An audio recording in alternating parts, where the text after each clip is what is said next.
ከክፉ ሁሉ እግዚአብሔር ይጠብቃችሁ። አስጨናቂያችሁ ከእግራችሁ በታች የወደቀ ይሁን። ሰላም ለእናንተ ይሁን። በኢየሱስ ስም ባርኪያችኋለሁ። አሜን። ጌታ የተመሰገነ ይሁን።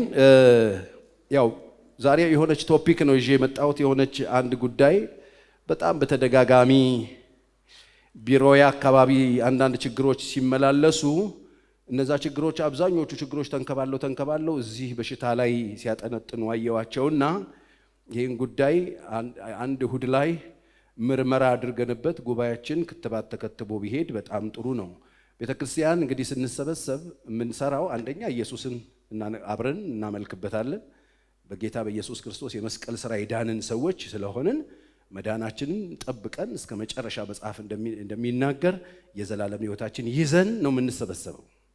ቤተክርስቲያን ስንመጣ በየሳምንቱ የዘላለም ሕይወት አይሰጠንም።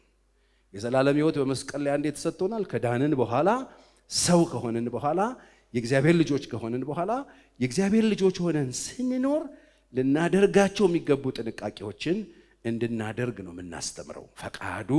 የፈቃዱን ዕውቀት ነው እዚህ ቦታ የምንሰጠው። ለምሳሌ ሰዎች ስፖርት ቤት ሲሄዱ፣ እኔ ስፖርት እሞካክራለሁ። ስፖርት ቤት ሲሄዱ ስፖርት ቤት የሚሄዱት ለምንድን ነው? አንዳንድ ሰው ለምን እንደሚሄድም ስፖርት ቤት አያውቅም። ስፖርት ቤት የስፖርት ሻንጣ ምናምን ይዞ መኪና ውስጥ አድርጎ ቦርሳ ይዞ ጂም ነኝ ይላል እንጂ ጂም ለምን እንደሚሄድ ሁሉ አያውቅም። ጂም የሚኬደው ስፖርት ድሮ አንድ ዘፈን ስፖርት ለምርት ለጤንነት ለወዳጅነት ታስታውሳላችሁ። አንደኛ ስፖርት ቤት ሰው የሚሄደው በየጊዜው ሐኪም ቤት እንዳይሯሯጥ፣ ህመምተኛ እንዳይሆን፣ ህመም እንዳይጸናበት፣ ያለበትን የሰውነቱን ሁኔታ ጠብቆ ለመቆም አይደለም ስፖርት ቤት የሚሄደው። ስፖርት ቤት የምትሄደው እኮ ሐኪም ቤት ከመመላለስ ሐኪም ቤት የሚያሯሩጡ በሽታዎችና ችግሮች አንተ ጋር ብዙ እንዳይኖሩ ካሉም እንዲጠፉ ቅልጥፍ ያለ የሰውነት አቋም እንዲኖር ፊት እንድትሆን ስትለብስ እንዲያምርብህ። እውነት ውሸት? እንደሱ ነው የሚደረገው። ስፖርት ቤት የሚሄደው ለጤንነት፣ ጤና ለመጠበቅ እየበላን ዝም ብለን ከመተኛት እየሮጥን ይሄ ብሪሲንግ ሲስተማችንን ለማስተካከል፣ መስል ጌን ለማድረግ፣ ፋት በርን ለማድረግ፣ ሰውነት አካል አቋማችንን ለማስተካከል፣ እንደገና ደግሞ እጃችን የተፈጠረው ለስራ ነው፣ መስራት እንዲችል፣ እግራችን ጎንበስ ቀና ማለት እንድንችል፣ ወገባችን ወደዛ ወደዚህ እንዲል። አሁን በ22 ዓመቱ ሰው ሁሉ ቋ እያደረገ እስኪ ዲስክ ሰበረ ምናምን የሚባለው እኮ አይንቀሳቀስም። ሰውነታችን ታጣጣፊ ነው። የሚተጣጠፈው እኮ እንዲሰራ ነው፣ እንደ ልብ እንድንንቀሳቀስ እንደተፈጠርን እግዚአብሔር እኛን እንደሰራን ለዚያ ተግባር በትክክል መዋል እንድንችል ለመንቀሳቀስ ነው የምንሄደው። እንዳልኩት ነው ከበሽታም ከሐኪም ቤትም ከተለያዩ ቦታ። እንግዲህ ስፖርተኛ አያመውም አላልኩ፣ ግን እንደሱ እንዳይሆን ጤናችንን ለመጠበቅ አቋማችንን ለመጠበቅ አይደለ እንደ ልብ ጎንበስ ቀና ብለን መስራት እንድንችል፣ ቀልጣፋ እንድንሆን፣ ሄልዚ እንድንሆን፣ አይምሮአችን በጥሩ ሁኔታ እንዲሰራ ነው ስፖርት ቤት የሚሄደው እንጂ ስፖርት ቤት ሄደህ እኮ ሰው አትሆን። ስፖርት ቤት ሰው ለመሆን ይሄዳል? ሰው የሆነ ሰው ነው የሚሄድ አይደለ? ስለዚህ ይሄድና የተለጣጠፉትን ነገሮች ዋጋ ከፍሎ ላበላብ ሆኖ ፔን ያለው ብዙ ነገር ሰርቶ የሆነ ነገር ጌን አድርጎ ለመምጣት ነው የሚሄደው። ለምሳሌ ልክ እንደዚህ ነው ልነግራችሁ የፈለኩት። ምንድነው ሰው ለናረጋችሁ አይደለም፣ ኦልሬዲ ሰዎች ናችሁ። በተለይ የዳናችሁ ሰዎች ክርስቶስን የምታውቁ ሰዎች እኛ ሌላ ህይወት ልጨምር አይደለም እዚህ ጋር የቆምኩት። ያላችሁን ህይወት ግን እንዴት ጠብቃችሁ እንደምትኖሩ ጤነኛ ሆናችሁ እንድትኖሩ። ስፖርት ባልሰራ ችግር አለ ወይ? ያው አሁን ያልኩት ነገር ይመጣል። አሁን ያልኩት ነገር በፍጥነት ይመጣል፣ ተደራራቢ ይመጣል። በጣም በቃ ልብሶች ያምሮሃል፣ አትለብሳቸውም። ሰዎች የሚያደርጉት እንቅስቃሴ ያምሮሃል፣ አትንቀሳቀሳቸውም። ሀሳብ አስተያየት እየሰጠህ ነው የምትሄደው። በጣም ብዙ ነገር ያምርሃል። ሐኪም ቤት ወረፋ ይዘህ ካርድ ይዘህ ዶክተርዬ ማለትህ አይቀርም። ግን አለህ እኮ ያማለ። ከዚህ በእግዚአብሔር ቤት ስንኖር አንዳንድ ነገሮችን ስንመጣ ቻሌንጅ የሚያደርጉን ነገሮች ሲመጡ ፋይት አናድርግ ማለት አንከላከል፣ ጋሻ እንያዝ። የሆነ ነገር ሲነገር በዛ ነገር ላይ ዋጋ ከፍለን እንሞክረው። የሆነ ነገር ጌን እናደርጋለን። ዛሬ ለነገራችሁ የፈለግኩት ምንድነው መሰላችሁ? ከተማው ላይ ሶሻል ሚዲያው ላይ በየሰፈሩ በየመንደሩ በየቤተ ክርስቲያኑ በየቢሮ ካለ ከአንድ በሽታ ዛሬ ምርመራ እንድናደርግ ነው። ያንን ምርመራ የምናደርግበት የበሽታ አይነት ቅናት የሚባል ነው። ቅናት የሰዎች ኑሮ ህይወት የሚበክል ነቀርሳ ነው፣ በሽታ ነው። ይሄ በሽታ የት አለ? ቤት ውስጥ አለ። ይሄ በሽታ የት አለ? ጓደኛሞች መካከል አለ። ይሄ በሽታ የት አለ? ባልና ሚስት መካከል አለ። ይሄ በሽታ የት አለ? ጎረቤታሞች መካከል አለ። ይሄ በሽታ የት አለ? አብረው የሚሰሩ ሰዎች መካከል አለ። ይሄ በሽታ የት አለ? ቤተ ክርስቲያን አለ። ይሄ በሽታ የት አለ? ከአገልጋዮች መካከል አለ። ይሄ በሽታ የት አለ? ሀገር ላይ አለ፣ መንግስታት ላይ አለ፣ ሀገራት። አይገርማችሁም? ነቀርሳ ነው። ቅናት የሚፈጠረው አንደኛ እንደ ክርስቲያኖች ላይ ኃይለኛ ቅናት የሚፈጠረው አይናችንን ከእግዚአብሔር ላይ ስናነሳ። አይኖችህን ወደ ማን አንሳ? ወደ ጌታ። አይኖቻችን ከእግዚአብሔር ላይ ተነስተው ሁኔታዎች ላይ ማድረግ ስንጀምር አይናችንን ከትልቁ ጌታ ከውበታችን ለክርስቲያኖች እኮ የአይናችን ማረፊያ ለክርስቲያኖች እኮ አለን የምንለው ልባችንን የሚያሞቅ ለክርስቲያኖች ልኬታችን ለክርስቲያኖች ልካችን ለክርስቲያኖች አለን የምንለው የአይናችን ማረፊያ ሀብታችን፣ ንብረታችን፣ ጌጣችን፣ ውበታችን አንድ ነው። እርሱም ጌታችንና መድኃኒታችን ኢየሱስ ክርስቶስ። ልክ ከሱ ላይ አይናችን ሲነሳ ክርስቲያኖች ነን እኮ አይናችን ከእግዚአብሔር ላይ ተነስቶ ሁኔታዎች ላይ ማድረግ ስንጀምር በሌሎች ሰዎች ህይወት፣ ኑሮ፣ ትዳር፣ በሌሎች ሰዎች ስጦታ መቅናት እንጀምራለን። ለምን ሲባል አይናችን ተነስቷላ፣ ከሰጪው ላይ ተነስቷላ። ከሰጪው ላይ ሲነሳ በሰዎች ሁኔታ ላይ የተቀበሉ ሰዎች ላይ አይናችን እናደርግና እርስ በርሳችን መቀናናት እንጀምራለን። ቅናት ከየት ይመጣል? ቅናት ከአይናችን ከሱ ሲነሳ በሌሎች ስጦታ እንቀናለን፣ በሌሎች ባላቸው ነገር እንቀናለን፣ በሌሎች ሰዎች ትዳር እንቀናለን፣ በሌሎች ሰዎች ኑሮ እንቀናለን፣ በሌሎች ሰዎች ጸጋ እንቀናለን፣ በሌሎች ሰዎች ተቀባይነት እንቀናለን፣ በሌሎች ሰዎች ሞገስ እንቀናለን። ለምን ሲባል ልክ የኛን የወሰዱብን ያህል እንታማል። ፈልገን አይደለም። ከዛ ከተነሳም አይያዝ የለ። ልክ አይናችን ከሱ ሲነሳ ሁኔታዎች ላይ ይሆናል። ሁኔታዎች ላይ መሆን ሲጀምር ከጎን ጋር ጦርነት እንጀምራለን። ከዛ ተወዳዳሪ እንሆናለን። ከጎረቤት ጋር እንወዳደራለን። ከዛ እየበሸቅ አናቀውማ። እግዚአብሔር ካረዳችሁ በስተቀር ፈቃደኛ ሆናችሁ እንደ ዳዊት ልቤን መርምረው እግዚአብሔር ሆይ ካገኘህብኝ ውሰደው ለማለት ፈቃደኛ ካልሆናችሁ የሚገኝ በሽታ አይደለም። በሌሎች ሰዎች ተቀባይነት ደስተኛ ናችሁ? በሌሎች ሰዎች ስኬት ደስተኛ ናችሁ? በሌሎች ሰዎች መከናወን ደስተኛ ናችሁ? ሌሎች ሰዎች የሆነ ነገር ሲሆንላቸው እናንተ ደስ ይላችኋል? ደስ የማይላችሁ ከሆነ ትክክል አይደል። እንግዲህ ቤተክርስቲያን መተን ቻሌንጅ ካልተደረገን፣ ምርመራ ካልተደረገልን፣ በሆነ መንገድ ቼክ አድርገን ካልሄድን ቤተክርስቲያን አልነበርንም ማለት። እንደመጣን ከነቅናታችን፣ እንደመጣን ከነበሽታችን፣ እንደመጣን ከነክፋታችን፣ እንደመጣን ከነኃጢአታችን፣ ከነዝሙታችን፣ ከነርኩሰታችን፣ ከነጥላቻችን መተን ዘምረን እልል ብለን አሜን ብለን ጃኬታችንን ቀደን አሙቀን ምንም ቻሌንጅ ሳንደረግ ሳንፈተሽ ሳንመረመር መተን ዘምረን ከሄድን ከስረናል። የሆነ የግሩፕ ቀልድ ውስጥ ነበር። እግዚአብሔር ደግሞ ያለ ምክንያት ልጆቹን አይሰበስብም። በምክንያት ነው የሚሰበስበው። ከሰበሰበ ደግሞ የሚሰራ አምላክ ነው። ስለዚህ መጽሐፍ ቅዱስ በዚህ ጉዳይ ላይ በጣም ጥንቃቄ እንድናደርግ ራሳችንን ከሌሎች ጋር እንዳናወዳድር ይናገራል። መጽሐፍ ቅዱስ የያዛችሁ ሁለተኛ ቆሮንቶስ ምዕራፍ 10 ቁጥር 12 ላይ ሐዋርያ ጳውሎስ ለቆሮንቶስ ክርስቲያኖች የጻፈው ሐሳብ ላይ ይህንኑ የሚያሳይ ነው። ቅናት መራራ ፍሬውን እንዳይዘራብን እንድንጠነቀቅ ያስፈልጋል። ሳናቀው ነው ይሄ መርዝ ውስጣችን ረጭቶብን የሚሄደው።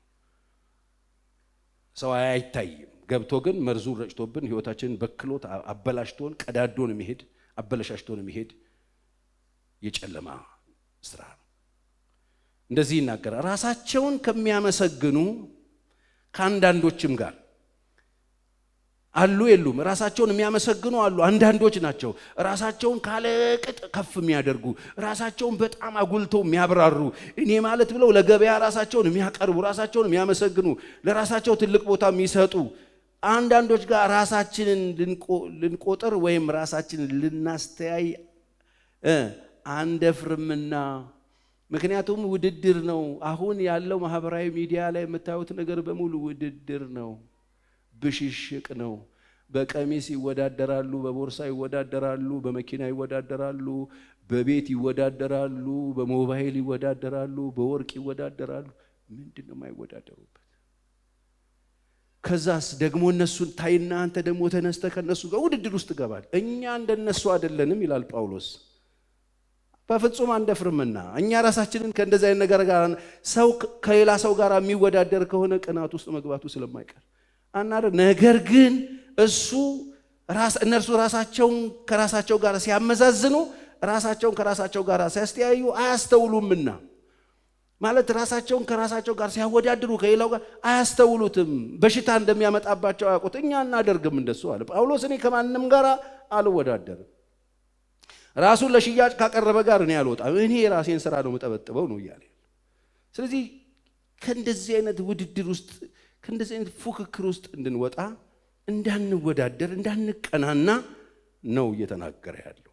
አናደርገውም፣ እኛ አናደርገውም። ለምንድን ነው ሰዎች ቅናት ውስጥ የሚገቡት ካላችሁኝ፣ በዚህ ምክንያት ይሰሩና አሪፍ ነገር ያደርጉና አቴንሽን ሲፈልጉ አቴንሽኑን ሲያጡት ቅናት ውስጥ ይገባሉ። አንዳንድ ሰዎች ምንም የማይፈልጉ ክብር የማይፈልጉ የሆነ መወደስ የማይፈልጉ ይመስሉ ሰዎች አሉ። ይሰራሉ፣ ትልልቅ ነገር ያደርጋሉ፣ ግን ውስጣቸው ይሄ ነገር ነበረ። ይሄ ነገርን ባጡት ጊዜ ይቀናሉ፣ የጠበቁት ባልሆነ ጊዜ ይበሳጫሉ። ስለዚህ መርምሩ። ዛሬ በጣም በፍጥነት እንመረምራለን። የሚቀኑ ሰዎች ሕይወትን እናገራሉ። መኖርና አለመኖሩን እንመርምር። በዚህ መጽሐፍ ቅዱስ ቅናት የተጠናወታቸውና የዚህ በሽታ ሰለባ የሆኑትን ጥቂት ሰዎችን እነግራቸዋለሁ። ምልክታቸው ቁጥር 1 ስሜታዊ ናቸው። በተለያየ መንገድ ትልቅ ሰው መባልን ወይም ለመባል ራሳቸውን ለማሳየት ይፈልጋሉ። በጣም ኢሞሽናሊ ናቸው። ትልቅ ለመባል አዋቂ ለመባል በጣም የሚጥሩ ናቸው። ለዚህ ማሳያ መጽሐፍ ቅዱስ አስቴር ምዕራፍ 3 ከቁጥር 1 እስከ 6 ባለው ቃል ውስጥ ስንመለከት አንድ ነገር እናያለን። ትልቅ መባል ነው ይፈልጉ። ትልቅ ተብለው እንኳን አይረኩም። ድጋሚ ትልቅ መባል ይፈልጉ ናቸው። የዚህ የመጽሐፍ ቅዱስ ታሪክ ታስታውሳላችሁ። ሃማ ተሾሟል። የንጉሱ ሁለተኛ ሰው ነው። በቃ ይሄ እኮ በጣም ትልቅ ሰው ነው። ይሄን ትልቅነቱን ደግሞ በየቀኑ ትልቅ እንዲለው ይፈልጋል። አይረኩም። በጣም ከባድ ችግር ነው ያለባቸው። አይረኩም። ባላቸው ነገር ኮንፊደንስ የላቸውም። በጣም ስሜታዊ ናቸው። ትልቅ ሰው መሆናቸውን በየቦታው እኔን አወከኝ፣ እኔ እኮ ከሌ ባላለሁ ወይ እንትን ባለስልጣን ነው የሚሉት። በሄዱበት ሁሉ በዛ ክብር መከበር፣ በዛ ክብር ከፍታ መታየት የሚፈልጉ ናቸው። የሃማ ትልቁ ችግር ይሄ ነው። ንጉሥ ከፍ አድርጎታል። ከዛ በሄደበት ቦታ ሁሉ ዝቅታን ከዘበኞች ይፈልጋል፣ ዝቅታን ከመንገደኛ ይፈልጋል። በየቦታው ሰዎች እንዲሰግዱለት የሚፈልግ ሰው ሆኖ ታገኙታላችሁ። በተለይ ደግሞ ቁጥር 5 ላይ ሃማም መርዶክዮስ እንዳልተደፋለት እንዳልሰገደለትም ባየ ጊዜ እጅግ ተቆጣ ይላል። አሁን ለሃማ የመርዶክዮስ መደፋት አለመደፋት፣ መስገድ አለመስገድ ምኑ ነው? የቅናት በሽታ ያለባቸው ሰዎች፣ በዚህ ነገር ሰለባ የሆኑ ሰዎች ያላቸው ነገር አያረካቸው። እታች ወርዶ ከጥበቃው እታች ወርዶ ከወደቀው ዘበኛ ስግደትን ይፈልጋል። ይሄ በሆነ ጊዜ ተናደደና ሃማ በጣም ከመበሳጨቱ የተነሳ የመርዶክዮስ ሕይወት ቀለለበት። እሱም ብቻ አይደለም ዘር ማንዘሩን ነው ማጠፋው አለ። ያያችሁ ክፋት ወዴት እንደሚያድግ፣ ቅናት በሽታ ወዴት እንደሚያድግ አንዱ ምልክቱ እሱ ነው። ትልቅ ሰው መባል ይፈልጋሉ። በሁሉ ቦታ ላይ እግዚኦ ተብሎ ሰው እንዲሰግድላቸው ይፈልጋሉ። አሁን አላያችሁ መንገድ ላይ አንዳንድ ባለስልጣን ሰዎች በቢሮ ስፒሪት መኪና ሲነዱ፣ በቢሮ መንፈስ እኮ ነው መኪና ውስጥ ያለው። በሁሉም ቦታ ላይ አለቃ ሆኖ የሚመስላቸው ሰዎች አሉ። አለቅነታቸው እኮ መስሪያ ቤታቸው እዛው መስሪያ ቤታቸው አለቅነታቸው እዛው ቢሮ ውስጥ አለቅነታቸው እዛው ዲፓርትመንታቸው ላይ የኢትዮጵያ ሕዝብ ሁሉ አለቃ ሆኖ የሚመስላቸው ሰዎች አሉ። በሄዱበት ቦታ ሊቆጡ ነው የሚፈልጉ ሰዎች አለ። የለም አለ። ለምን ፈራችሁ? አለ። በሁሉም ቦታ ስገዱልን የሚሉ ሰዎች አሉ የሉ? በቃ እነሱ ማለት ናቸው። ምልክቱ በሁሉ ቦታ ትልቅ እንሁን፣ በሁሉ ቦታ ክብሩን፣ በሁሉ ቦታ ስገዱልን ነው የሚሉት። መለያቸው ይሄ ነው። ሃማን ተመልከቱት። ግን የሚፈልገውን አያገኝም፣ አይሄድም። በቃ በዛ በኩል መንገድ ጀመረ። የድጥ መንገድ ነው የጀመረው። እዛው ራሱ ግቢ ውስጥ ተሰቀለ። ሰውየው መጨረሻቸው እንደዚህ ነው የሚሆን። አይረኩም። የሚቀኑ ሰዎች ያለቅጥ ራሳቸውን ከሌሎች ሰዎች ጋር ያወዳድራሉ። ተወዳዳሪ ናቸው። ሁሌ ፉክክር። ከጓደኞቻቸው ጋር ፉክክር፣ ከክላስሜቶቻቸው ጋር ፉክክር፣ ከኩዮቻቸው ጋር ፉክክር፣ ከእህት ወንድሞቻቸው ጋር ፉክክር፣ ከሌሎች ሰዎች ጋር ፉክክር፣ ከሚያውቁት ጋር ፉክክር፣ ከማያውቁት ጋር ፉክክር። ምንድን ነው የካላችሁኝ? ቅናት ይባላል። ይሄ በሽታ ካለባችሁ ዛሬ ሙልጭ አድርገን አራግፈን እዚህ ቆፍረን ቀብረን በሰላም ወደ ቤታችሁ ትሄዳላችሁ። የሰማኝ አሜን ይበል። ፉክክር፣ ተፎካካሪ፣ ተወዳዳሪ። ወሰዱት አቤልን ከቃየል ጋር አብረው መስዋዕት አቀረቡ ይላል ዘፍጥረት ምዕራፍ 2 ቁጥር 8 ላይ ከ2 እስከ 8 ምዕራፍ 4 ከቁጥር 2 እስከ 8 አቤል ቃል ሁለቱም መስዋዕት አቀረቡ ይላል። እግዚአብሔር አቤልን መስዋዕት አሸተተው፣ ወደደው። ወደ አቤል አየ፣ ወደ መስዋዕቱ ተመለከተ። ወደ ቃየል አየ፣ እግዚአብሔር ደፋው፣ አልቀበልም አለው ይላል። ከዛስ የሆነውን እንዳንብበው። ደግሞም ወንድሙን አቤልን ወለደች። አቤልም በግ ጠባቂ ነበረ፣ የቃየልም ምድር የሚያርስ ነበረ። ከብዙ ቀን በኋላ ቃየንም ከምድር ፍሬ ለእግዚአብሔር መስዋዕት አቀረበ። አቤልም ደግሞ ከበጎቹ በኩራትን ከስቡ አቀረበ። እግዚአብሔር ወደ አቤልና ወደ መስዋዕቱ ተመለከተ፣ ወደ ቃየል ወደ መስዋዕቱ ግን አልተመለከተም። በቃ አለቀ። ከማን ጋር ነው ጉዳዩ? እግዚአብሔር ጋር አልተመለከተም። ቃየን ግን እጅግ ተናደደ፣ ፊቱም ጠቆረ። እግዚአብሔር ቃየንን አለው፣ ለምን ተናደድክ? ምን ያናድድሃል? የሚፎካከሩ ሰዎች በወንድሞቻቸውን በሌሎች ሰዎች የሚፎካከሩ ሰዎች ሁሌ የተናደዱ ናቸው። ይናደዳሉ። የሰው ደስታ ያናዳቸዋል፣ የሰው ምቾት ያናዳቸዋል፣ የሰው ሰላም ያናዳቸዋል፣ የሰው ጥሩ መልበስ ያናዳቸዋል፣ የሰው ተቀባይነት ብቻ ተናዳጅ ናቸው። ምን ሆነ ተናደድ ካለው ይላል። ዝም ብላችሁ የምትናደዱ ሰዎች አላችሁ፣ በማገባችሁ እየገባችሁ። ቅናት ይባላል በሽታው። በሽታን እኮ ማግኘት ታውቃላችሁ 50% እንደ መታከምን። ለምን ተናደድክ? ለምንስ ፊት ጠቆረ? ሁለተኛው ሲብትም ምን ሆነ ነው ፊት የጠቆረው? ምን ነው ፊትህ ተንጠለጠለ? ምን ነው ፊትህን ጣልከው? እግዚአብሔር እኮ ነው። ምን ነው ፊትህ ጠቆረ? መልካም ብታደርግ ፊትህ የሚያበራ አይደለምን? አያችሁ፣ ፊታችሁ እንዲያበራ የምትፈልጉ ከሆነ ብዙ ሜካፕ ምናምን መጠቀም ሳይሆን መልካም አድርጉ። መልካም ማድረግ ፊትን ያበራል። መልካም ማሰብ ፊትን ያበራል። እስቲ የሆነ መልካም ነገር አስቡ። ሳታውቁት ፊታችሁ ላይ ብው የሚለው ደስታና ፈገግታ ነው። እስቲ ክፋት አስቡ። ክፋት ስታስቡ ፊታችሁ ላይ የሚመጣው ጥላ ነው፣ ሞት ነው፣ መከራ ነው። መልካም ብታደርግ ፊት የሚያበራ አይደለምን? መልካም ባታደርግ ግን ኃጢአት በደጅ ታደባለች፣ ሃማን ግቢ ውስጥ ሰቅለዋለች። ተጠንቀቅ። ታደባለች። ቀድሞም ወደ አንተ ነው፣ አንተ ፍቃዷም ወደ አንተ ነው፣ አንተ ግን በእርሷ ንገስባት። ቃየንም ወንድሙን አቤልን እና ወደ ሜዳ እንሂድ አለው። በሜዳም ሳለ ቃየል ወንድሙን አቤልን ላይ ተነሳ፣ ገደለው። ለምን? ይወዳደራል። ተወዳዳሪ ነው። ሁልጊዜ የሚወዳደሩ ሰዎች ገዳዮች ናቸው። ገለው ያሸንፈዋል። በሌላ ነገር ሲያቅታቸው ገለው ያሸንፈዋል። አላያቸውም ሲወዳደሩ? ከጠንቋ ቤት እየቀያየሩ ሲሰከኩ፣ ክፋት ሲደራረጉ፣ ትራፕ እየሰሩ ሰዎችን ሲጥሉ፣ ወጥመድ ሲያዘጋጁ፣ የሚቀና ሰው መጨረሻው ገዳይ ነው። ስለዚህ ይቀርቡ። ራሳችሁን ከሌሎች ጋር በጣም እያወዳደራችሁ ነው። ክርስቲያኖች እኛ ከእናንተን እምነት በምን እናንሳለን እያላችሁ ነው። ክፋት ታደርጋላችሁ። ከሌሎች እምነቶች ጋር የምትወዳደሩ ከሆነ ክፋት ለማድረግ በጣም ዝግጁ ሬዲ ናችሁ።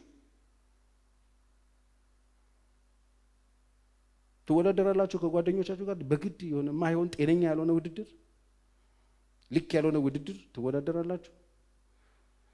እንግዲህ ያው ክፋት ወደ እናንተ እየመጣች ነው። እግዚአብሔር ይሄ ሁሉ ቢሊየን ሕዝብ መሬት ላይ ፈጥሮ ተወዳደሩ አይደለም ያለው። ይሄ ሁሉ ቢሊየን ሕዝብ አሻራው የተለያየ ነው። ለዚህ ሁሉ ቢሊየን ሕዝብ የተለያየ አሻራ የሰጠው እግዚአብሔር ለሁሉም እድል ፈንታ ስላለው፣ ለሁሉም በስሙ ለሁሉም እግዚአብሔር ያዘጋጀለት እድል ፈንታል። ማንንም በድሉ ያድጋል ብሎ የፈጠረው የለም። በእውነት ቃል ነው አስቦ የወለደ። ይሄ ሲገባችሁ መወዳደር ታቆማላችሁ። ይሄ ሲገባችሁ መወዳደር ስታቆሙ ፊታችሁ መጥቆር ያቆማል። መወዳደር ስታቆሙ ክፋት ከልባችሁ ውስጥ መውጣት ያቆማል። መወዳደር ስታቆሙ ፊታችሁ ያበራል። መወዳደር ስታቆሙ መግደያ ትጥላላችሁ። መወዳደር ስታቆሙ ፈገግታ ልባችሁ፣ ወንድሞቻችሁ በሆነላቸው ነገር ትደሰታላችሁ። ቃየል ከወንድሙ ጋር ፉክክር ውስጥ ገባ። እግዚአብሔር ፊት ለምን ሞገስ አገኘ ብሎ አይገርማችሁ? ስለዚህ ያለማቋረጥ ውድድር ውስጥ ያላችሁ ሰዎች ቶሎ ውጡ። የሌሎች እድገት ወይም የሌሎች ታዋቂነት ሲያገኙ ደስ አይላቸው የሚቀኑ ሰዎች። ሌሎች ሰዎች ድንገት ከትቢያ ሲነሱ ደስ አይላቸውም። ሌሎች ሰዎች ተቀባይነት ሲያገኙ ሲወደዱ ተቀባይነት ሲያገኙ ደስ የሚቀኑ ሰዎች ናቸው። በቃ በባለ በውለ ቁጭ ብለው ጭቃ እየበጠበጡ የሚሮጩ ገመድ ይዘው የሚጎትቱ ሰዎች ካያችሁ እነሱ ማለት ነው። እነዚህ ሰዎች ሰፈር ውስጥም አሉ፣ እነዚህ ሰዎች ቢሮ ውስጥ አሉ፣ እነዚህ ሰዎች ትልቅ ስልጣን ላይ አሉ። እነዚህ ሰዎች የሌሉበት ቦታ የለም። ምቀኛ ሰዎች የሌሉበት ቦታ የለም። ምቀኛ ሰው ያልገባበት ቦታ፣ ምቀኛ ያልመረዘው ሰፈር የለም። ተጠንቀቁ። አሁን የሌል በሽታው ሁሉም ጋር ስለገባ ተመርመሩ ነው እያልኩ ያለሁት። ተመርመሩ። ሳኦልን ልትወስዱ ትችላላችሁ። መጽሐፍ ቅዱስ ቀዳማዊ ሳሙኤል ምዕራፍ 18 ላይ ታስታውሳላችሁ። የሀገር እንግዲህ እሱም እኮ ፈልጎ አይደለም፣ እግዚአብሔር ነው አህያ ሲፈልግ አንስቶ የቀባው። አለቀ። ጌታ ቀብቶታል፣ ንጉሥ ሆኗል። ደስተኛ ሆኖ መኖር ነው ያለበት። አለቀ። የእግዚአብሔር አይን በሱ ላይ ነው። እሱ እንኳን አላሰበም የእስራኤል ንጉሥ ለመሆን። እንደውም ሲነገረው በጣም ኤክሳይትድ ሆኖ ነው የተቀበለው። የሳኦል ንግስናን የምታስታውሱ ከሆነ እኔ ማነኝ ብሎ በሽሽት ነው ተደብቆ ከስርቻ ተጎትቶ የነገሰ ሰው ነው። በእስራኤል ላይ ንጉሥ ትሆናለህ ተብሎ የተቀባ ሰው ነው። አህያ እየፈለገ ያለ ፕሮግራሙ እግዚአብሔር ከትቢያ ያነሳው። እግዚአብሔር ያሰበውን በምንም አይነት ሁኔታ ውስጥ ብትሄዱ ብታልፉ እንደማይከለከል የሚያስተምር ማስተማሪያችን ነው ሳኦል። የእግዚአብሔር እይታና ከሰው እይታ በጣም የተለየ እንደሆነ እግዚአብሔር የተናገረበት ሰው ነው። ለእስራኤል ንጉሥ ሲፈልግ ንጉሥ አድርጎ የቀባው ሰው ነው። እግዚአብሔር አይኑን የጣለበት ሰው ነው። በራሱ ፕሮግራም ውስጥ አምጥቶ ንጉሥ ያደረገው ይሄ ሰውዬ እግዚአብሔር እንዴት እንደሚያነሳ የሚያውቅ ሰው ነው። ግን ምቀኝነት ውስጡ ስለነበረ የምቀኝነት መንፈስ መጥቶ ስለገባበት የዳዊት መጥቶ እሱ ይመራው ሀገር ላይ የነበረውን ተግዳሮትና ችግር ትንሹ ልጅ ከዛ ከጫካ መጥቶ ተግዳሮት ጥሎ ሰብሮለት ጎልያድን ገሎ አንገቱን ይዞ ሲመጣ የእስራኤል ቆነጃጅት ተነስተው ዘፈኑ ይላል። እልላሉ። ዳዊት እልፍ ገደለ፣ ሳኦል ሺህ ገደለ አሉና ዘፈኑ። የሱን አልወሰዱበትም። ምን ሆኖ ነው ካላችሁ ምቀኛ ስለሆነ። ምቀኛ ሰዎች የሰዎች ተቀባይነት ማግኘት፣ የሰዎች እድገት፣ የሰዎች መነሳት ደስ አይላቸው። ያላቸው የተወሰደባቸው ነው ይመስላቸው። ተመቀኘው ይላል መጽሐፍ። እንዲህም ሆነ ዳዊት ፍልስጤማውያንን ገሎ በተመለሰ ጊዜ 18:6 በተመለሰ ጊዜ እየዘመሩ እየዘፈኑ እልልም እያሉ ከበሮና አታሞ ይዘው ንጉሥ ሳኦል ሊቀበሉ ሴቶች ከእስራኤል ከተሞች ሁሉ ወጡ። ሴቶችም ሳኦል ሺህ ዳዊት እልፍ ገደለ እያሉ እየተቀባበሉ ይዘፍኑ ነበረ። ሳኦል እጅግ ተቆጣ፣ ይህም ነገር አስከፋው። እርሱም ለዳዊት እልፍ ሰጡት፣ ለእኔ ግን ሺህ ብቻ ሰጡኝ። ከመንግስቱ በቀር ምን ቀረበት አለ። መንግስቱ በቀር ምን ቀረበት? መንግስት የሚሰጠው ማን ነው? እግዚአብሔር የሚሰጠው ነገርን ትንሽ ያደረገው ሰውዬ። ከእግዚአብሔር ብቻ የሚገኝ ነገር አለ እሱ ጋር። መንግስት ከእግዚአብሔር ነው የሚገኘው። ምን ቀረበት አለ። ከዚያን ቀን ጀምሮ ሳኦል ዳዊትን ምን ብሎ አንብቡልኝ፣ ተመቅኝቶ ተመለከተው፣ ምቀኛ ሆነበት። ተቀባይነት ሲያገኝ አበደ። ምቀኛ ሰዎች ተቀባይነት ሲያገኙ ያብዳሉ። የነሱ የተወሰደ ያክል እንደሚሰማቸው እንቅልፍ ነው የሚያጡት። እግዚአብሔር ብቻ ነው ሰውን የሚያከብር። እግዚአብሔር ነው ሰውን ከፍ የሚያደርግ ከፋንድያ የሚያነሳ። እስቲ አሜን በሉኝ። እግዚአብሔር ያነሳውን ማን ይጥለዋል? እግዚአብሔር ያከበረውን ማን ያዋርደዋል? እግዚአብሔር የሰጠውን ፌቨር ማን ይወስድበታል? ወገኖቼ ፌቨር ከእግዚአብሔር ዘንድ ነው። ተቀባይነት ከእግዚአብሔር ዘንድ ነው። ተወዳጅነት ከእግዚአብሔር ዘንድ ነው። ተቀባይነት የሚሰጥ ማን ነው? እግዚአብሔር ነው። ከመሬት ተነስቶ ተመቀኘው ይላል። ከዛን ቀን ጀምሮ ጠመደው። እስቲ ቆይ ሳኦል ምን አረገ ብለን ብንጠይቀው ምን አረገው ዳዊት? ምን አረገ? ምን ያላረገኝ ነገር አለ? እንደዛ ስሰቃይ እንደዛ ስፈራ ጎልያድ 40 ቀን መጥቶ ሀገሩን ሲያሸብር እንደዛ ስጨነቅ ስንቀጠቀጥ መጥቶ እሱ አይደል እንዴ ጎልያድን የገደለው ይባላል እንዴ? በዚህ ምክንያት ነው? እሺ ምን አረገ ትለኛለህ እንዴ? መንፈስ ሲገባብኝ እንደዛ ጋንንት በላይ ሲጫወትብኝ ሲያንፈራግጠኝ እሱ አይደል እንዴ በገና እየመታ ከላይ ላይ መንፈስ የሚያባረው ነው እኮ ማለት ነው። ምን አረገ ዳዊት? ሲወጣና ሲገባ አስተውሎ ይወጣና ይገባል። አያችሁ፣ ምቀኛ ሰዎች ምክንያት የላቸው።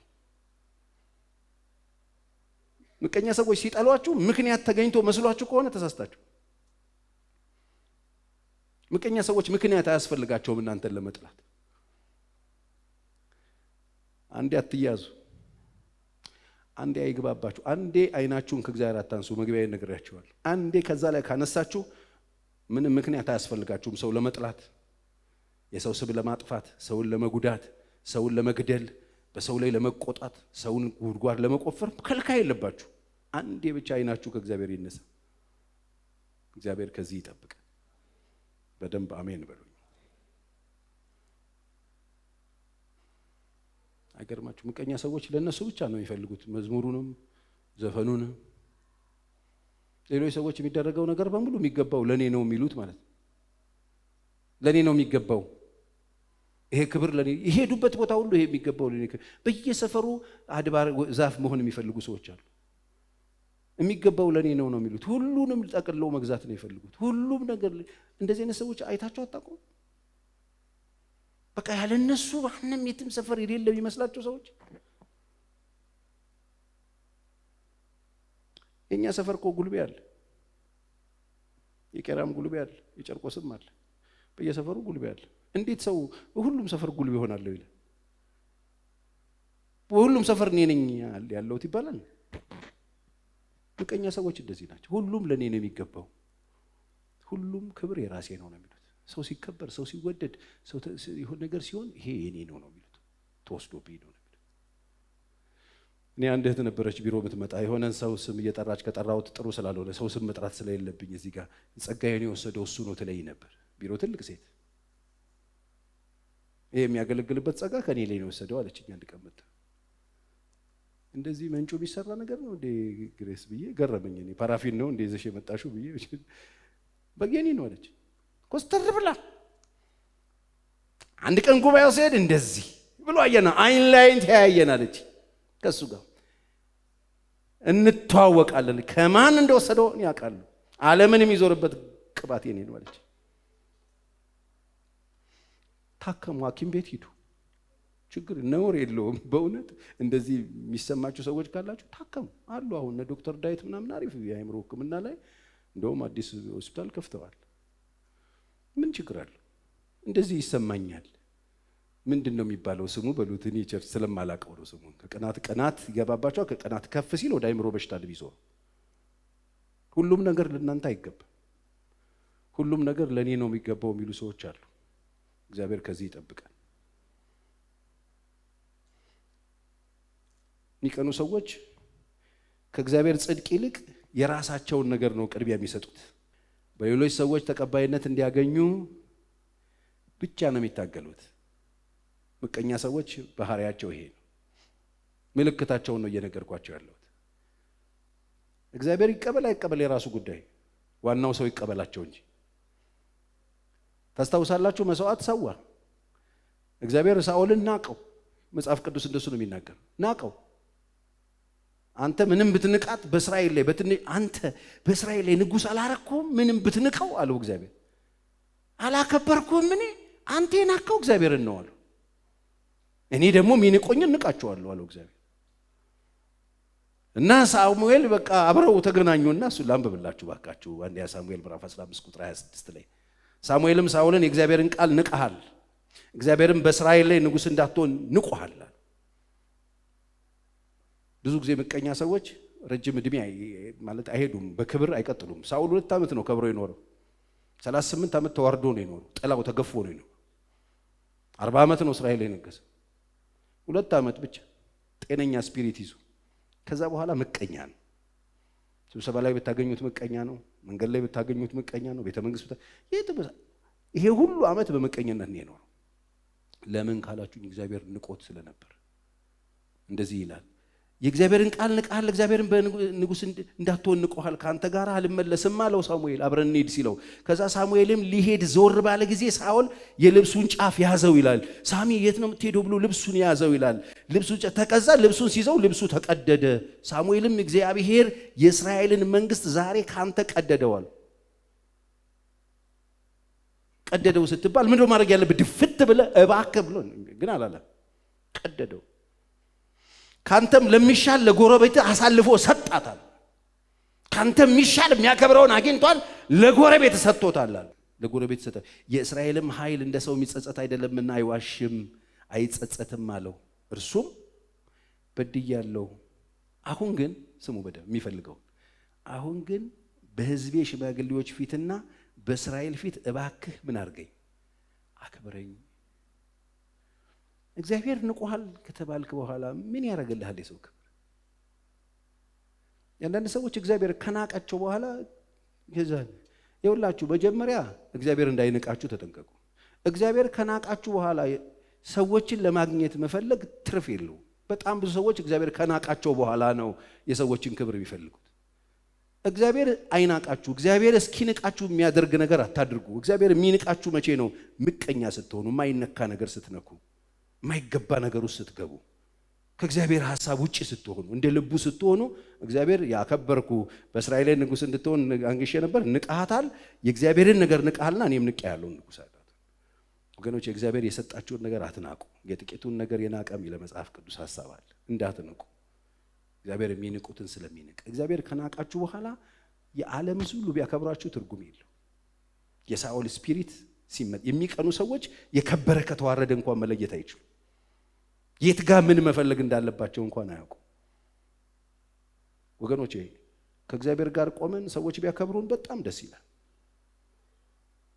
እግዚአብሔር ሳይንቀን ክብራችንን ጠብቀን ከጌታ ጋር በሰላም ጥሪያችንን አክብረን እግዚአብሔር የሰጠንን ጠብቀን እግዚአብሔርን ያከበረን ሰዎች የዓለም ሁሉ ቢያከብራችሁ ትርፍ ነው፣ ደስ ይላል፣ ግሬስ ነው። እግዚአብሔር ከናቃችሁ በኋላ ግን የሰዎችን ክብር ፍለጋ የእግዚአብሔርን እባክህ የምትሉ ከሆነ ይኸው ሳኦል በሽማግሌዎቹ ፊት በእስራኤል ፊት እባክህ አክብረኝ፣ ለአምላክ ለእግዚአብሔር እሰግድ ዘንድ ከኔ ጋር ተመለስ፣ በቃ ምንም ችግር የለውም፣ እግዚአብሔርን ዋናው እግዚአብሔር ከኔ ጋር ይምሰል፣ አንተ ከጎኔ ቁምልኝ። አያችሁ እንደዚህም አለ። ከእግዚአብሔር ጋር ተፋታ የሆኑ ሰዎችን መደርደር ይቻላል። ናና ቁምልኝ፣ ችግር የለውም ይላል። ይሁላችሁ ቫልዩ የሚያደርገውን ነገር ይሄ ሰውዬ ዋጋ የሚሰጠውን ነገር ተመልከቱ። ሳሙኤል አጠገቡ መቆሙን እንጂ እግዚአብሔር መለየቱ ምኑም አይደለም። በሰው ፊት መምሰል እንጂ እግዚአብሔር ከሱ ይሂድ አይሂድ ጉዳዩ አይደለም። ወገኖቼ ሰው ሁሉ ካጠገባችሁ ጥርግ ይበል፣ እግዚአብሔር ግን ከእናንተ ጋር ይቁም። ብቻችሁን ታሸንፋላችሁ እንዴ? እግዚአብሔር ነው ዋናው። እግዚአብሔር እኮ ሄደ ቀደደ ጎረቤት ጋር በቃ ሲባል ሄደ ብሎ ወድቆ አላለቀሰም። እሱን የራሱ ጉዳይ። እኔ የምፈልገው አንተ ብቻ ከኔ ጋር ቁምና የእስራኤል ሽማግሌዎች የነቢዩ ጓደኛ ነው ይበሉኝ። የእስራኤል ሽማግሌዎች ሰዎች ያክብሩት። ይህን ጉባኤ እግዚአብሔር የተገኘበት ነው ይበሉ። ካንተ መገኘት ይኸውላችሁ፣ እግዚአብሔር የሌለበት ቦታ የዓለምን ሕዝብ ትልልቅ አገልጋዮች በሰበስቡ ትርጉም የለውም። እግዚአብሔር የሌለበት ቦታ ትልልቅ ኮት ለባሽ ቢመጣ ትርጉም የለውም። እግዚአብሔር ያለበት ቦታ ራቆታም ምስኪን ድሆች ቢሰበሰቡ ክብር አለ። እስቲ አሜን። እያችሁ የሚቀኑ ሰዎች ዋጋ ቫልዩ የሚያደርጉት ነገር የተምታታን ከእግዚአብሔር ጽድቅ ይልቅ ክብርን ከሰዎች የሚፈልግ የሚቀኑ ሰዎች። ስለዚህ ምን ነው የምትፈልጉት? እግዚአብሔርን ነው የምትፈልጉት? ሰዎች ነው የምትፈልጉት? የሆኑ ትልልቅ ሰዎች ከእናንተ ጋር እንዲሆኑ ነው የምትፈልጉት? እግዚአብሔር ከእናንተ ጋር እንዲሆን ነው የምትፈልጉት?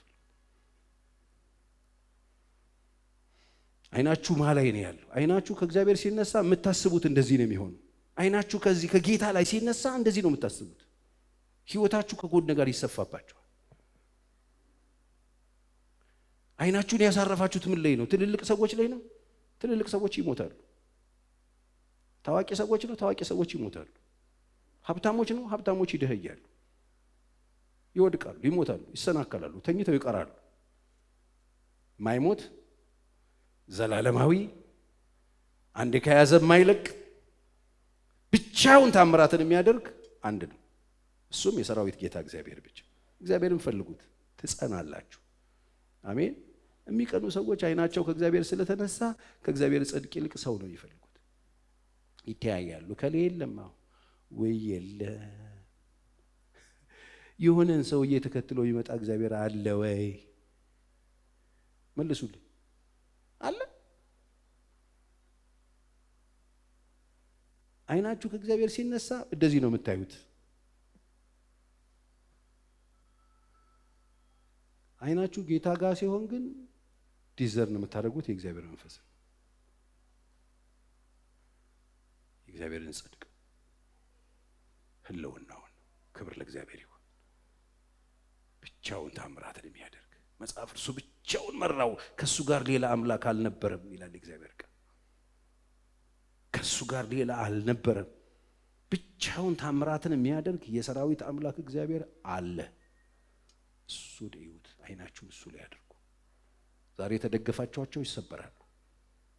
አሉን ያላችኋቸው ይከዷችኋል። እኔ ብዙ ዓመት ነው በእግዚአብሔር ቤት የኖርኩት። በጣም አሉን የተባሉ የቤተ ክርስቲያን ሰዎችና ሀብታም ሰዎችን የተደገፉ አገልጋዮች ጠብ ነው የሚሉት። ያለ ርህራሄ ብድግ ብሎ ሌላ ቸርች ሲሄዱባቸው ሊቧቀሱ ሽጉጥ ሲማዘዙ ነው ያይቻል። እንትናን ወሰድክብኝ የተባባሉ እንትኔን መወሰድክብኝ መመናን እንትና ሀብታሙ ሰውዬ ጠለፈው ትልቁን አሳ አጠመደው ተባብሎ የኛ ሀገር አገልጋይ ደግሞ መረብ የሚጥለው ቸርች ላይ ነው መጥቶ። ከቸርች አይደለም መረብ ተጥሎ ከቸርች አይወሰድም። ቸርች ኦልሬዲ ሰዎች የሚኖሩበት ነው። ከቸርች የሚወሰድ ከሆነ ሲጀመር የተያዘ ማሳ አይደለም ማለት ነው። ወገኖቼ እግዚአብሔር ብቻ ከእናንተ ጋር ይሁን። ልምከራችሁ፣ ህይወታችሁ ከቅናት ከምቀኝነት ነፃ የሆነ በኮንፊደንስ ወጣችሁ እንድትገቡ፣ በከፍታ በዝቅታ ሙሉ ልባችሁ ሙሉ ሆኖ አሸናፊዎች ሆናችሁ እንድትኖሩ የሚረዳችሁ የእግዚአብሔር ጽድቅ ጌታ እሱ ብቻ ከእናንተ ጋር ይሁን። እስቲ ዞር በሉና አጠገባቸው ያለውን ሰው እሱ ብቻ ካንተ ጋር ይሁን በሉት። የሚቀኑ ሰዎች ሌሎች ያገኙት ሁሉ ለእነርሱ እንደሚገባ ነው የሚያስቡት። ማቴዎስ ምዕራፍ 20 ላይ ያሉት ታስታውሳላችሁ። እንደዛ ተቀጥረው በአንድ ዲናር ወይን እርሻ ውስጥ ገብታችሁ ስሩ ብሎ ዲል አደረገ። በአንድ ዲናር ተስማሙ፣ ገቡ። 3 ሰዓት ሲወጣ 6 ሰዓትም አሉ 9 ሰዓትም ሲወጣ ሌሎች ቀጠረ። እኔ ወይን ውስጥ ገብታችሁ ለምን አሰሩም እዚህ ቆማችሁ ምን ትሰራላችሁ ተባሉ። እሺ ያሉ ገቡ። አንድ ዲናር ነው ሰጣችሁ ገቡ። 3 ሰዓትም 6 ሰዓትም 9 ሰዓትም 11 ሰዓትም ላይ ሰው ተቀጠረ። ከዛ በኋላ 12 ሰዓት ላይ ስራው አለቀና ደሞዝ ለመከፈል ተጀመረ ይላል። በጣም ነው የሚደንቀኝ። ከዛ 11 ሰዓት የገቡትን ኑ ተሰለፉ። 11 የገባችሁት ለማን ናችሁ ንጉ ብሎ አንዳንድ ዲናር ሲሰጣቸው 3 ሰዓት የገቡት አሰሉ። ዝም ብለው አሰሉ። 11 ገብቶ አንድ ከተሰጠ 3 ገብተን ብለው በራሳቸው አሰሉ። ከዛ 9 ሰዓት የገቡትን አመጣና አንዳንድ ሰጠ። እንዴ ገረማቸው። ተሳስቶ ነው ብለው ሲጠብቁ ጭራሽ 6 ሰዓት የመጡትን አንዳንድ ዲናር ሰጠ። ከዛ 3 የገቡት በቃ ፈጠው መጡ። ከዲል ውጪ ማለት ከፕሮግራም ውጪ ማለት በቃ ሰጪ ደግሞ ሰጪ ነው መብቱ ነው ተነጋግሮ ነው ያስገባው። አንዳንድ ይሰጣቸው። እንዴት ተደርጎ አሉ። ምን ማለት ነው አላቸው። እንዴት ከኛ እኩል እነሱ ብለው ተመልከት። ምቀኛ ሰዎች እንደዚህ ናቸው። ምቀኛ ሰዎች ሰው እጅ ላይ ያለ ነገር ነው የሚቆጥሩት። ምቀኛ ሰራተኛ ካላችሁ ሱቅ ውስጥ ቁጭ ብሎ ገቢ ወጪ ነው የሚቆጥርባችሁ። ተነጋግሮ የገባው ፔሮሉ ተነጋግሮ ገብቶ ደሞዙን ያሰላል። ሰዎቹ በሚያስገቡት ገቢ ተነስቶ ማለት ምቀኛ ይባላል። ዲል አድርግና ግባ በቃ ዲልን ጠብቅ ሰውየው። ከዛ ንጉሱ ገረመው። ቆይ ምን አገባ በገንዘብ ያለው እኔ የፈለኩትን ባረግ። አይንህ ለምን ቀላችብህ? አይንህ ለምን ቀናችብህ? ይሄ ምቀኝነት ነው አለ። የምቀኝነት አንዱ ስፒሪት ይሄ ሌሎች የሚደረግ ነገር ብሎ ያበሳጫቸዋል። ሌሎች የሚደረግ በሙሉ ለኛ ነው ብሎ ነው የሚያስቡት። ለነሱ እንደሚገባ ነው የሚያስቡት። ለራሳቸው የሚሰጡት ቦታና ዋጋ በጣም ትልቅ ነው። ሌሎች ሰዎች የሚደረግላቸው ነገር ያበሳጫቸዋል። ምን አይነት ስሜት ነው ያላችሁ? እኔ እኮ ጤነኛ እንድትሆኑ ነው እኮ በሰላም ወጣችሁ በሰላም እንድትገቡ እግዚአብሔር ያላችሁን ትንሿን ነገር እንዲባርክላችሁ እግዚአብሔር ቤታችሁን ኑሯችሁን ጓዳችሁን በሰላም እንዲባርክላችሁ ደስተኛ እንድትሆኑ በረፍት እንድትወጡ በረፍት እንድትገቡ ጤነኞች እንድትሆኑ ድናችኋል። ሰዎች ናቸው በጣም ሼፒ እንድትሆኑ የሚገርም አይነት ስፒሪቹዋሊ ፊት ያደረገ ክርስቲያኖች እንድትሆኑ በሽተኛ እንዳትሆኑ የሚዘምር ምቀኛ የሚሰብክ ምቀኛ የሚመራ ምቀኛ ትልልቅ ስም ተሸክሞ ምቀኛ ኮት ለብሶ እየጨሰ ምቀኛ ከመሆን እግዚአብሔር እንዲጠብቃችሁ እኮ ነው ማወራው። ይሄ ደግሞ ተመርምረን ካገኘን እንደ ስፖርተኛ ነቅለን የምንጥለው ፔን አለው። አዎ ነቅለን የምንጥለው ማለት ነው። ለምንድን ነው አይን ይሄ ቀላችብህ? የሚቀኑ ሰዎች ሌሎች ያገኙት እድገት በሙሉ እነሱ ወይም የነሱ ላይ የደረሰ ኪሳራ ሌሎች ባደረጉባቸው ነገር ተነስቶ የመጣባቸው አድርገው ነው የሚያስቡት። እንደዚህ አይነት ሰዎች አላያችሁ? ሌሎች ሰዎች ተጽዕኖ አድርገውብኝ ምንም ነገር ሲደረግባቸው እከሌ አሰርቶብኝ፣ ሲወድቁ እንትና አማርቶብኝ፣ የሆነ ነገር ሲበላሽባቸው እከሊት አሰርታብኝ። በቃ ምቀኛ ሰው እንደዚህ ነው። አንዱ ምልክቱ ይሄ ነው። አይናችሁ ከጌታ ላይ ከተነሳ እንደዚህ ነው የምትሆኑት። ለምን?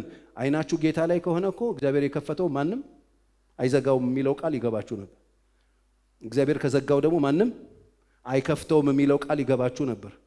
አብ ያልተከለው አይጸናም የሚለው ቃል ይገባችሁ ነበር። አይናችሁ ሲነሳ ግን ከእግዚአብሔር እጅ ላይ ሁሉ እየተመነጨቀ የሚወሰድ ነው ይመስላችሁ። የእናንተን ነገር በሙሉ ሰው ወሰደው ይመስላችኋል። ነገሮቻችሁ ሲበላሹ ሰዎችን ጠምዳችሁ ትይዛላችሁ። ትዳራቸው ተበላሽቶ ከጎረቤት ጋር የተያያዙ አሉ። የሆነ ነገራቸው ተበላሽቶ ከጓደኞቻቸው ጋር የተጠማመዱ ሰዎች አሉ። እማይሆን ርምጥምጥ ቦታ ይሄዱና ጂኒ ደግሞ ያሰካካቸዋል። ጎረቤትሽ ያቺ ቀይዋ ንቅሳታ ማሷነች ያሰራሽብሽ ብሎ ጥምድምድ አድርጎ ምቀኛ ሰዎች ናቸው። ስፒሪቱም ነው። የኔ ነገር አይበላሽ። ሰው የሚያበላሸው ነገር የለም። በሰው እጅ አይደለም የኛ ነገር ያለው። በማን እጅ ነው? እስቲ የኔ ነገር ብሉ። በእግዚአብሔር እጅ ስለሆነ ማንም ሊያበላሸው አይችልም። ምን ነው ፈራችሁ? ለምን ፈራችሁ? ለምን ደነገጣችሁ? በእግዚአብሔር እጅ ከሆነ ታዲያ ማን ነው ከእግዚአብሔር መንጭ ወስዶ መንጭቆ የሚወስድበት? የእናንተን ነገር ወንድም እህቶቻችሁ ማበላሸት አይችልም። የእናንተን ነገር ጂኒ ማበላሸት አይችልም። የእናንተን ነገር የሚያበላሸው እናንተ ብቻ ናችሁ። አይናችሁን ከእግዚአብሔር ስታነሱት ሸርታቴ ትጀምራላችሁ። የእናንተ ነገር አይበላሽ። መጽሐፍ ቅዱስ እግዚአብሔርን ለሚወዱ እንደ ሐሳቡ ለተጠሩ ነገር ሁሉ ለበጎ እንዲደረግ እናውቃለን። ሰዎች እንኳን ለክፉ ሲያደርጉት እግዚአብሔር ለበጎ ነው የሚቀኝ። የኛን ነገር አይበላሽም። ያበላሹት መሰላቸው። ዮሴፍ በህልሙ ያየውን እግዚአብሔር የተናገረውን ነገር ያበላሹት መሰላቸው። ስለነገራቸው ኑ ያ ህልመኛ መጣ፣ እስቲ ህልሙ ይፈጸም እንደው አይፈጸም እንደው እናያለን አሉ። አዩ አላዩ? እናያለን እስቲ አሉ። እስቲ እናያለን፣ ህልም ያለውን ነገር እናያለን። አመጡ፣ ደበደቡ፣ ጉድጓድ ጣሉት፣ ገፈፉት፣ ልብሱም በፍየል ደም ነከሩ፣ መርዶ ለአባታቸው አረዱት፣ ለቅሶ እንዲቀመጥ አደረጉት፣ ወንድማቸውን በ20 ብር ሸጡት፣ አርቀው ወረወሩት። ምክንያቱም ህልሙ ይፈጸም አይፈጸም እንደሆነ እናያለን። ይሄ ክፍታፍ በእኛ ላይ ሊነግስ ብለው ተነሱበት ምቀኞች። ማስቆም ይቻላል? ይሄ በእግዚአብሔር የተሳለን ነገር ማጥፋት ይቻላል? እግዚአብሔር ነው እኮ ብሉ ፕሪንቱን የሰራው። ብራዘር ተደራጅቶ አባትየውና እናትየው አይደለም የሰሩት። እናትም አባትም የለበትም። ህልምን እንዴት እናትና አባት ያሳያል? ህልምን የሚሰጥ ማን ነው? እግዚአብሔር። ራእይን የሚሰጥ ማን ነው? እግዚአብሔር። በቃ እግዚአብሔር ከሆነ እግዚአብሔር ነው የሚሰጥ። ህልመኛው ሰውዬ የፈለገ ጉድጓድ ውስጥ ቢገባ የሚሰራበት መንገድ ይሆናል እንጂ እግዚአብሔር የተናገረውን ሳያደርግ አይከለከል። ማንም አይከለክለው። ምንም አይነት ምድራዊ ኃይል አይከለክለው። ሸጥነው አሉ፣ ወረወሩት። ከዛ ወይኒ ቤት ገባ፣ ወጣ። ከዛ ተጨረሰ። 11ዱም ማዳበሪያቸውን ጉያቸው ይዘው መጡ። ህልሙ ተፈጸመ። ተሰግዳላችሁ ነው ያሉት። እግሩ ስር መጡና ተንበረከኩ። እነሱ አላወቁትም፣ እሱ ግን አወቃቸው ይላል መጽሐፍ። ምቀኞች ይታወቃሉ። የተመቀኘውን ሰውዬ እንዳታውቀው አድርጎ እግዚአብሔር ይቀይረዋል። አይገርማችሁ? ከዛ ዮሴፍ መሆኑን ሲያውቁ ገደለን፣ በቃ ይገለናል ብለው አባታቸው ከሞተ በኋላ በተለይ ወይኔ ይበቀለናል ሲሉ እናንተ ለክፉ አደረጋችሁት፣ እግዚአብሔር ግን ለመልካም ቀየረው። ምቀኞች ገፍተው እግዚአብሔር ልጅ ኢየሱስ ደረት ላይ ነው የሚጠሏችሁ። እናንተ ለክፉ እንኳን ቢያደርጉባችሁ እግዚአብሔር ለበጎ ይቀይረዋል እያልኩ ነው። አሜን በሉ። ለክፉ ተደርጎባል፣ እግዚአብሔር ለበጎ ይቀይረዋል። እስቲ በደንብ አሜን። ለክፉ ሰዎች ወጥመድ አጠመዱባችሁ፣ ለበጎ ይቀየራል። ሰዎች ገፈተሯችሁ፣ ሪከርድ ትበጥሳላችሁ። እንደ ኃይለ ገብረስላሴ ዱዋ አርጓ አስበጠሰው። በቃ አንዳንድ እንትን ያስበጥሰናል፣ ሪከርዱን እንድንሰብረው ነው የሚያደርገን። ለበጎ ይሆናል። አትመቀኙ። የእናንተን ነገር ማበላሸት የሚችል የለም። ይሄ ስሜት የሚጠፋላችሁ አይናችሁን ወደ ጌታ ስትመልሱ። አሁንም እዚህ ስሜት ውስጥ ሆነ እና ሷናት እያላችሁ ቁጭ ብላችሁ የምትብሰለሰሉ ክርስቲያኖች፣ ጌታን የምታመልኩ እሱ እኮ ነው እንዲህ ነገሬን ያበላሸው። ከተበላሸ መጀመሪያም የእግዚአብሔር አልነበር። የእግዚአብሔር ነገር አይበላሽም እያልኩ በደንብ አሜን በሉኝ። የእግዚአብሔር ነገር አይበላሽም፣ አሜን በሉ። እግዚአብሔር የተናገረውን ይፈጽመዋል፣ አሜን። ማንም አያበላሸው። አትያያዙ። እንደሱም የሆነባችሁ አይናችሁ ሲነሳ አይናችሁን እሱ ላይ አድርጉ። ምቀኛ ሰዎች ናቸው እንደሱ በጣም ያስቡት።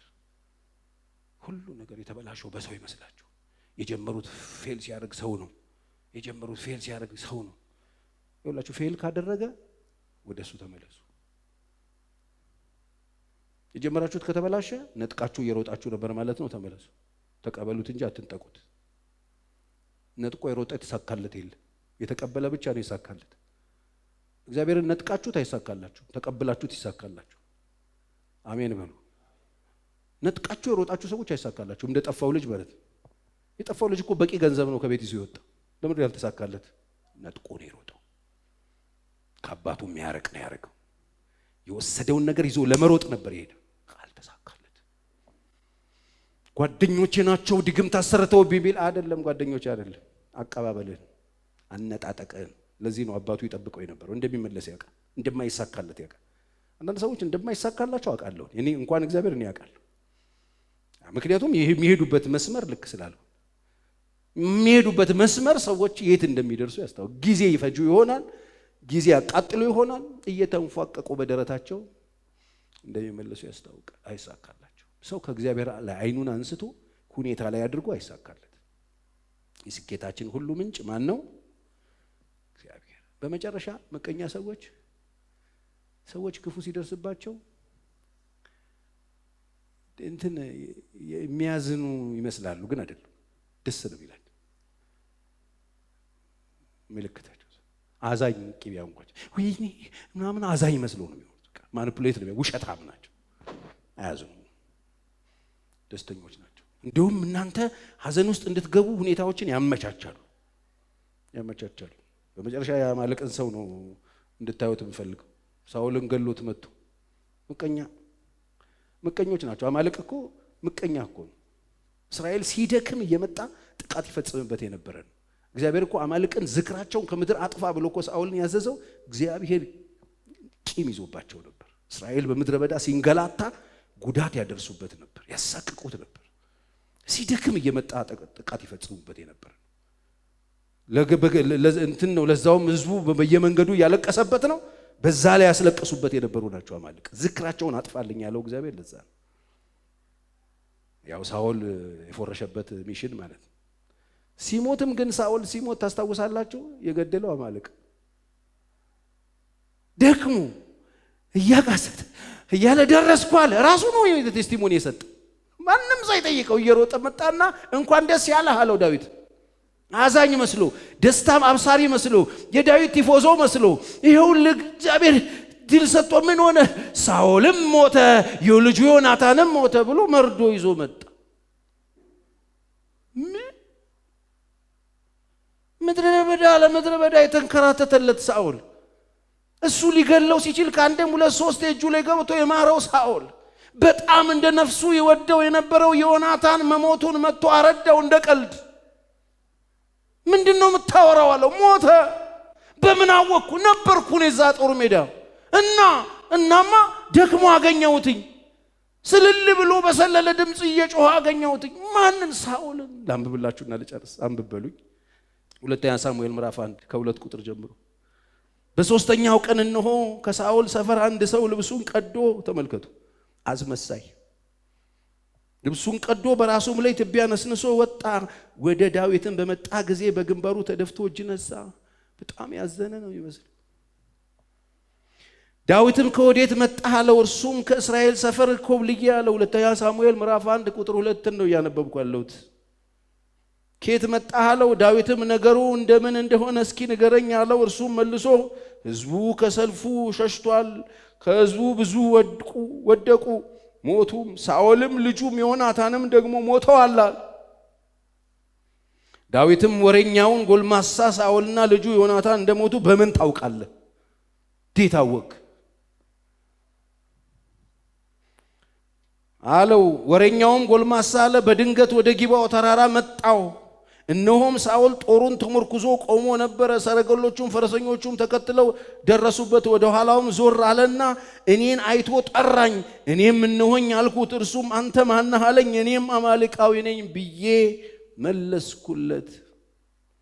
እርሱም ሰውነቴ ዝሏል፣ ደግሞም እስካሁን ድረስ ነፍሴ ገና ፈጽሞ ሕያው ናትና በላዬ ቆመህ ግደለኝ አለኝ።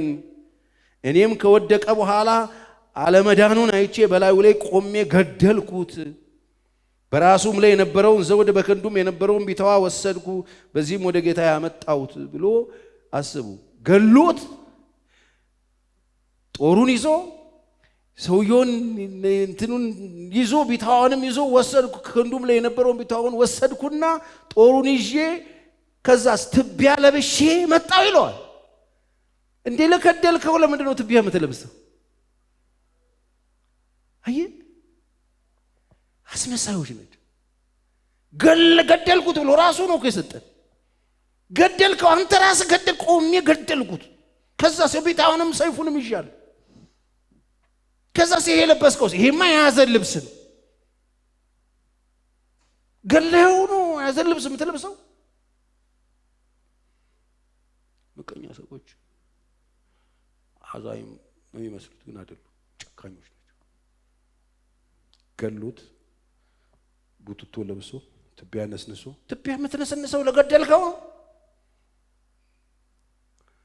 ዳዊት አየው። አሜን። በጣም ጥሩ። አንተ ላይ ሌላ ምስክር አልፈልግም። ራስህ መስክረሃል። ና ውደቅበት አለው። እንዲገደል አደረገ። ከዛ ዳዊት ያለቀሰው ለቅሶ እንዴት እንደሚያሳዝን፣ እንዴት ልቤን እንደሚነካኝ ዳዊት ባካችኋል እያለቀሰ አሁን በያስቆላን ቆነጃጅት ደስ እንዳይላቸው በጌት ውስጥ አታውሩ፣ ወሬ አታውሩ፣ ዝም በሉ። የእስራኤል ክብር በተራራዎች ላይ ተወግቶ ሞቷል። የእግዚአብሔር ክብር ነው ተወግቶ የሞተው ይላል። አይገርባችሁ? ክብሩ ተወግቶ ሞቷል። እነዛ ያስቆላን ቆነጃጅቶች ደስ እንዳይላቸው እልል እንዳይሉ በጌት ውስጥ አታውሩ፣ ዝም በሉ አለ። ዳዊት ድምፁን አውጥቶ ዮናታን ብሎ አለቀሰለት። ለወንድሙ አለቀሰለት፣ ለወዳጁ አለቀሰለት። ይሄስ ትቢያ ነስንሶ እንኳን ደስ ያለህ ይለው፣ ገሎት እንኳን ደስ ያለህ ይለው። ትቢያ ነስንሶ ምንድነው ይባለው? ይሄ ምቀኛ ሰዎች እንደዚህ ናቸው። ሁለቱንም ነው የለበሱባችሁ፣ አትለዩዋቸው። በሐዘናችሁ እየተደሰቱ ደግሞ አዛኝ መስለው አጠገባችሁ ይቆማል። ለእናንተ የራሩ ይመስላሉ፣ ግን ጨካኞች ናቸው። ቼክ አድርጉ እስቲ ህይወታችሁ ምን ይመስላል?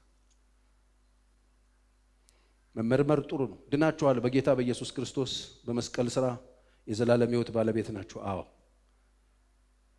በጌታ በኢየሱስ ክርስቶስ መስቀል ሥራ ነው የእግዚአብሔር ልጆች ሆነን። አዎ በእግዚአብሔር ቤት የምንኖረው ተፈትሸን ተመርምረን መርምረኝ እያለ አንዳች ነገር አይተህ ብትሆን አስወግድልኝ። በቃ በአንተ ፊት እንደዚህ እንድኖር፣ በሌሎች ሰዎች ደስታ እንዳልበሳጭ፣ በሌሎች ሰዎች ስኬት እንዳልቀና፣ የሌሎች ሰዎች ኑሮ ከኔ ጋር እንዳልወዳደር እባክህ እግዚአብሔር ሆይ ጠብቀኝ፣ እርዳኝ፣ አግዘኝ ብሉና ጸልዩ። እንጸልይ። ሁላችንም እንጸልያለን በዚህ ጉዳይ። እንግዳ ነኝ ስኖር በዚህች ሀብቴም በሰማይ ነው፣ እዚህ ምንም የለም። መላእክት ይጠሩኛል የሰማይ ደጅ ከፍተው፣ ከእንግዲህ ይህ ዓለም ፍጹም ቤቴ አይደል። እንግዳ ነኝ እኔ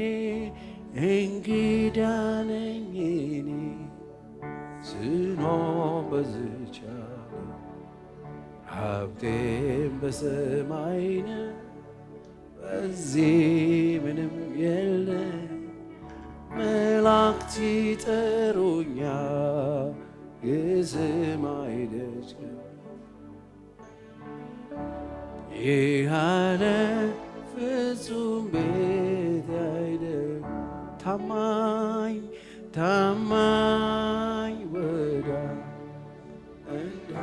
እንደሌለ ጌታ ሆይ ታውቃለህ። እኔን የሚያጽናና መላእክት ይጠሩኛል የሰማይ ደጅ ከፍተው፣ ከእንግዲህ ይህ ዓለም ፍጹም እግዚአብሔር ይባርካችሁ። እግዚአብሔር ይጠብቃችሁ፣ ከክፉ ሁሉ ይሰውራችሁ። አይኖቻችሁ ሁሉ ጊዜ እሱን በማየት ይባረኩላችሁ። ከእሱ ጋር በመኖር ተባረኩ። ስትወጡ ከፊታችሁ ይቅደማችሁ፣ ከኋላችሁም ይከተላችሁ። የጀመራችሁት ይለቅላችሁ፣ የያዛችሁት ይባረክላችሁ። እግዚአብሔር አምላክ የጠፋ ነገር ያስገኝላችሁ፣ የተሰወረውን ይግለጥላችሁ። ብርሃኑ ሁል ጊዜ በእናንተ ላይ ትሁንላችሁ። ሰላም ያላችሁት ሰላም ያገኘው። የገባችሁበት ቤት በረከት ይግባ፣ ፈውስ ይግባ። እግዚአብሔር በዘመናችሁ ሁሉ ከእናንተ ጋር ይሁንላችሁ። አንድ ቀን በክብር በመንግሥተ ሰማይ እንገናኝ። ደህና ዋሉ።